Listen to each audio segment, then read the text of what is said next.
Some truths change everything. Some revelations are so earth-shattering that once you hear them, you can never go back to the way things were before. That night, I had no idea my life was about to be torn apart. It started like any other evening. My mother was out late, leaving just me and my stepfather at home.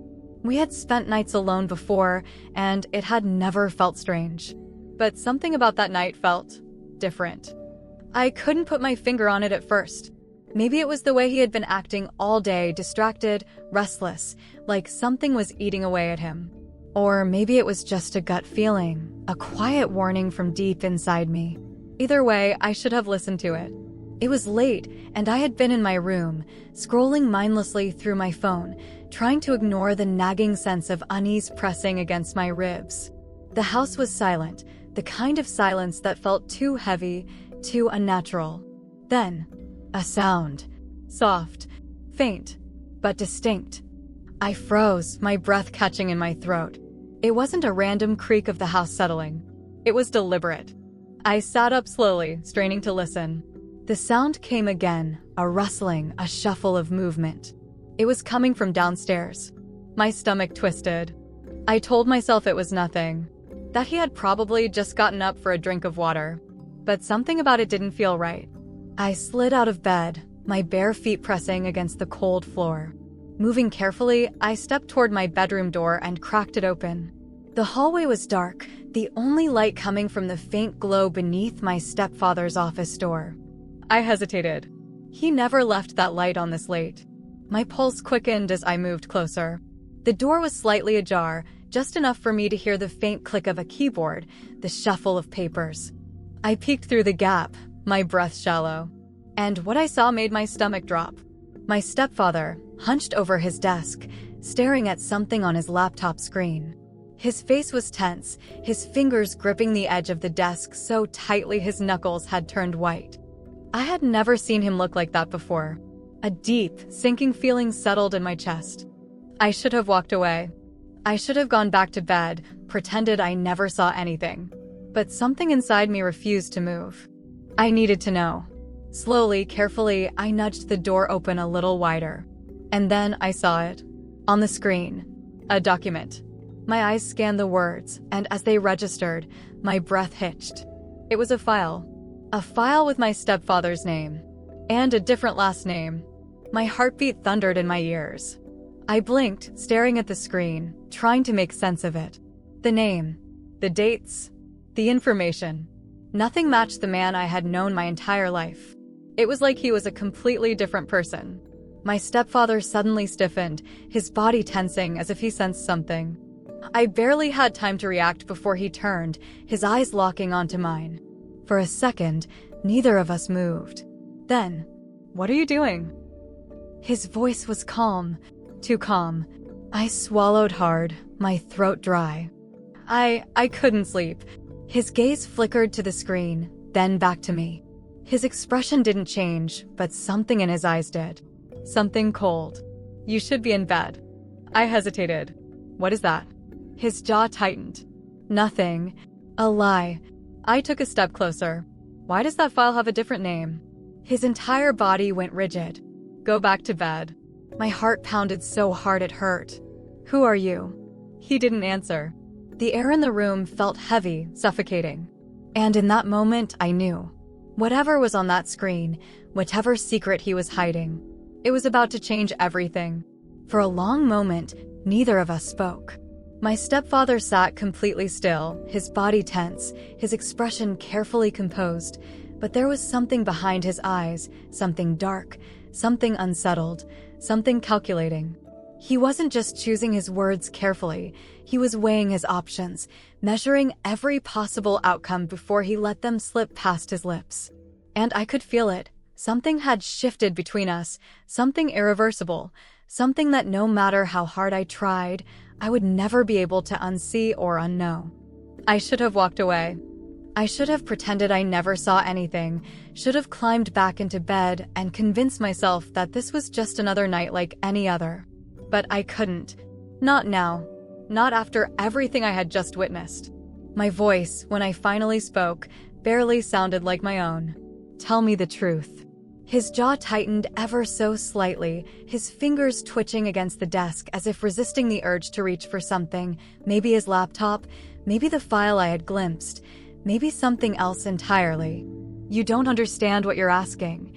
His voice was even, careful, but I could hear the weight behind it, the quiet warning threaded between the words. I swallowed hard, my heartbeat a steady drum against my ribs. "Then make me understand." He exhaled, long and slow, the kind of breath someone takes when they're about to step over a line they can never uncross. His gaze held mine for a moment, unreadable, before he finally leaned back slightly, his body language shifting, not relaxed, but resigned. "I never wanted you to find out this way." My stomach twisted violently, my pulse quickening. "Find out what?" He was silent for a long time, his eyes flickering between mine, like he was searching for something in my expression, trying to decide how much to give away. And then, finally, "I'm not who you think I am." The air left my lungs. The room suddenly felt smaller, the walls pressing in, the silence too thick, too suffocating. I shook my head. "What does that mean?" His fingers tapped against the wooden surface of the desk, slow, rhythmic, as if stalling for time. "It means that before I met your mother, before I became the man you know now, I was someone else.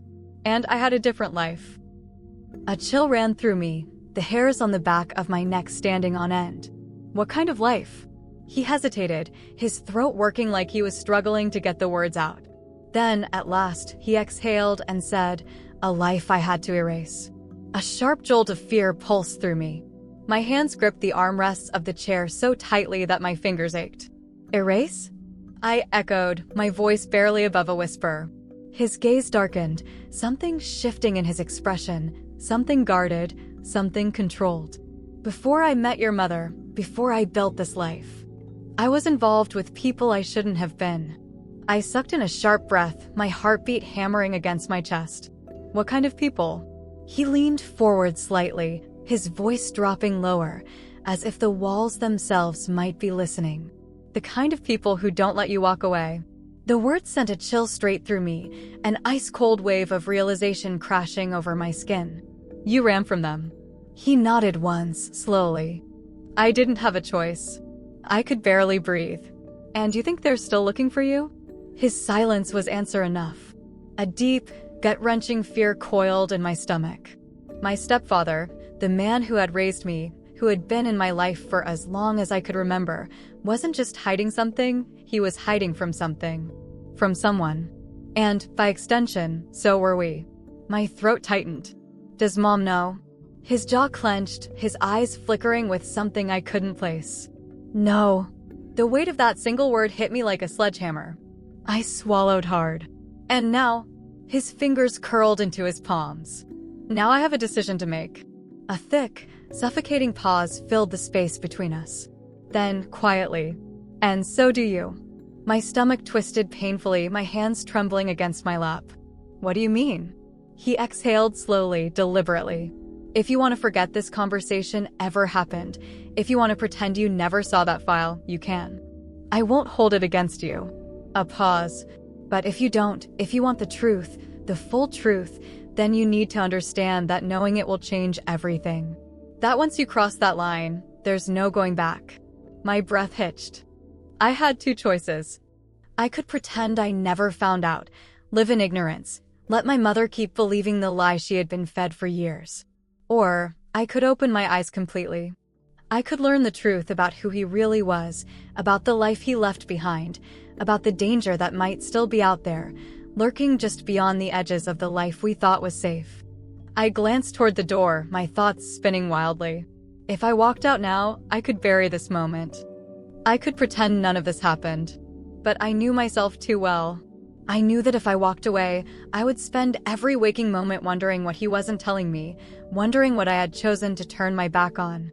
I swallowed the lump in my throat and met his gaze. "Tell me." For the first time that night, his expression shifted, just slightly. Something in his shoulders eased, as if he had expected me to walk away, as if he had already made peace with the idea that I wouldn't want the truth. But I did. I had to. He leaned back, lacing his fingers together. All right. The tension in the air thickened. Then listen carefully. And at that moment, as I sat there, heart pounding, breath shallow, I knew nothing would ever be the same again.